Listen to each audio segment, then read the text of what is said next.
This is just another reason why drugs need to be legalized and regulated. We wouldn't have situations like these where people are trafficking high amounts of drugs and using abandoned homes to hide them in.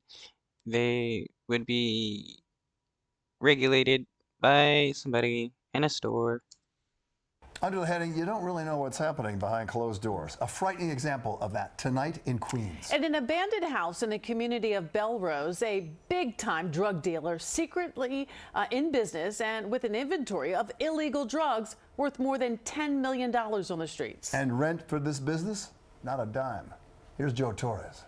Yvonne Flores retreated to the comfort of her home after the mother of three shared the fears and anxieties of a dreadful reality. The abandoned house just 2 doors away served as the home base for a major drug trafficker. It's terrible.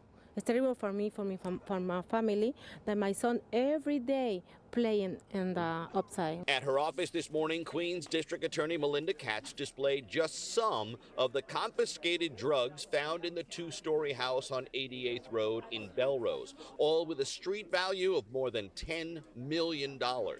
There were 8 kilos of heroin, fentanyl, and cocaine. 1.5 million small envelopes filled with a mixture of those drugs.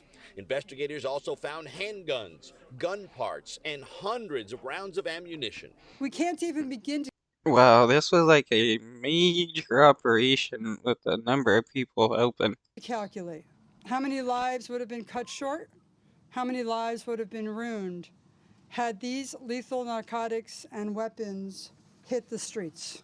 The police investigation into what happened here started with a tip. A contractor hired after the recent sale of the property came to the home and went inside for a look. And what did he see?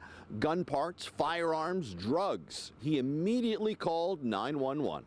There's 2 daycares within that neighborhood. So when we look at all these drugs and the guns and everything on the table, there's not a amount of lives that we could talk about that will be saved.